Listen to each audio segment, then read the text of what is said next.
நாளொரு இறைவார்த்தை நலமாகும் நம் வாழ்க்கை. அன்பு உறவுகளை, இந்த நாளிலே நம்முடைய விவிலிய சிந்தனையாக இறைவன் பல மடங்காக ஆசீர்வாதங்களை திருவிவிலியத்தில் யாருக்கெல்லாம் கொடுத்தார்? அது 2 மடங்கோ அல்லது அதற்கு மேற்பட்ட மடங்காக திருவிவிலியத்தில் இறைவன் யாரையெல்லாம் ஆசீர்வதித்தார் என்பதை விவிலிய சான்றுகளோடு நாம் பார்க்க போகிறோம். நாம் ஒவ்வொருவரையும் கடவுள் ஆசீர்வதித்துக் கொண்டே இருக்கிறார். ஒவ்வொரு நிலையிலும் ஒவ்வொரு துன்பங்கள், துயரங்கள் வருகின்ற போதெல்லாம் கடவுள் அடுத்த கட்டத்திற்கு நம்மை அழைத்து செல்கிறார், அதிலிருந்து நம்மை தப்புவிக்கிறார் என்பதையெல்லாம் நாம் பார்க்கிறோம்.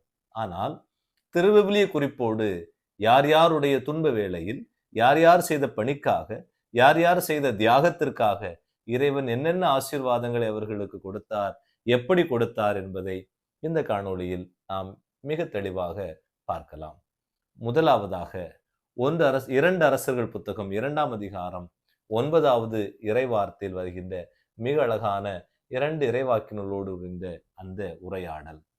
அவர்கள் அக்கறைக்கு சென்றவுடன் எலியா எலிசாவை நோக்கி கேட்கிறார், நான் உன்னிடமிருந்து எடுத்துக்கொள்ளப்படுவதற்கு முன்பாக உனக்கு என்ன வேண்டும் என்பதை அவர் கேட்கிறார். அவர், வேறு எதுவும் எனக்கு வேண்டாம், மாறாக உமது ஆவியை என் மீது 2 மடங்காக கொடும் என்று கேட்கிறார். எனவே இந்த எலியா எலிசாவோடு இருந்த அந்த உரையாடல், இந்த எலியா கேட்ட கேள்விக்கு எலிசா எதையும் கேட்டிருக்கலாம், பொன், பொருள், நகை, ஆடம்பரமான வாழ்வு கேட்டிருக்கலாம். ஆனால் அவர் சொன்னது, கடவுளுடைய ஆவியை எனக்கு 2 மடங்காக நீர் தாரும் என்று சொல்கிறார். இரண்டாவதாக யோபு புத்தகத்தில் வாசிக்கின்றோம். 42ஆம் அதிகாரம் 10வது இறைவார்த்தையில் நாம் வாசிக்கின்ற அந்த நிகழ்வு. யோபு தம் நண்பர்களுக்காக மன்றாடிய பிறகு ஆண்டவர் செல்வங்களை எல்லாம் இந்த யோபுவுக்கு மீண்டும் கொடுத்தார். அவர் யோபுவுக்கு இருந்தவற்றை விட 2 மடங்காக எல்லாவற்றையும் கொடுத்தார். யோபு சோதிக்கப்படுகிறார். தன்னுடைய கால்நடைகள், நிலங்கள், தன்னுடைய பிள்ளைகள் என எல்லாம் அழிந்து போய்விடுகிறது.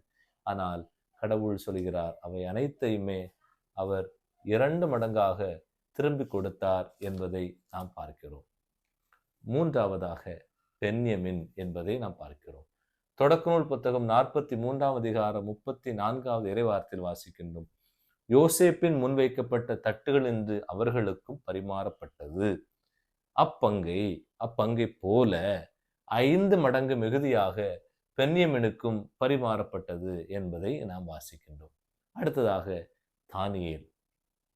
தானியேல் அவனுடைய நண்பர்களோடு இறைவனுக்குரிய ஒரு பிள்ளையாக அவன் இருந்தான். தானியேல் புத்தகம் 1:17 முதல் 20 வரை உள்ள இறைவார்த்தையில் நாம் வாசிக்கின்றோம். ஞானம், விவேகம் சார்ந்தவற்றில் ஒரு உரையாடல் நடக்கிறது.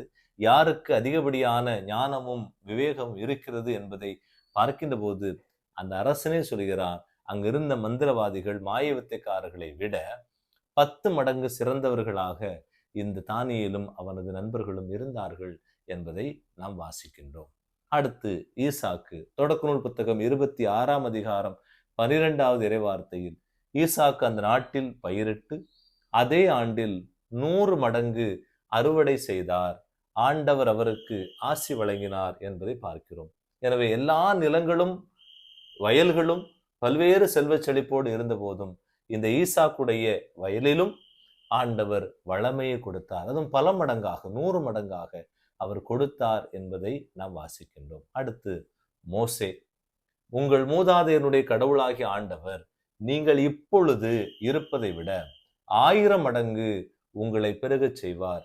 ஈசாக்குக்கு 100 மடங்கு, மோசே வழியாக இஸ்ரேல் மக்களுக்கு கடவுள் சொன்ன அழகான வார்த்தை, உங்களை 1000 மடங்காக நான் ஆசீர் கூறுவேன், பெருகச் செய்வேன் என்று இணைச்சட்ட புத்தகம் 1:11 அவர் சொல்கிறார். இறுதியாக ரபேக்காள். தொடக்க நூல் புத்தகம் 24ஆம் அதிகாரம் 60வது இறைவார்த்தையை நான் வாசிக்கின்றோம். ரபேக்காவுக்கு ஆண்டவர் ஆசி வழங்கி அவரை நோக்கி, இதோ உன்னை 1000 ஆசீர்வாதங்களால் உன்னை நிரப்புவேன் என்று இறைவன் அவருக்கு வாக்கு கொடுக்கிறார். அன்பு உறவுகளே, இந்த நாளிலே நாம் யோசித்து பார்ப்போம். பிறந்ததிலிருந்து இன்று வரை கடவுள் நமக்கு பல வகையான ஆசீர்வாதங்களை தந்திருப்பார். அந்த ஆசீர்வாதங்களை எல்லாம் நாம் கடந்து வந்திருப்போம். இருந்த பொழுதும் எல்லா ஆசீர்வாதங்களும் இறைவன் நமக்கு கொடுத்தது என்பதை நாம் உணராமல் இருந்திருப்போம். எனவே அதற்காக மன்னிப்பு கேட்போம்.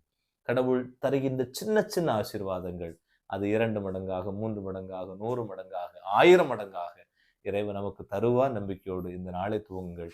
இறை ஆசீர் உங்களோடு இருக்க நானும் தொடர்ந்து ஜெபிக்கின்றேன். உங்கள் ஜெப தேவைகளை கமெண்ட் பகுதியில் பதிவு செய்யுங்கள்.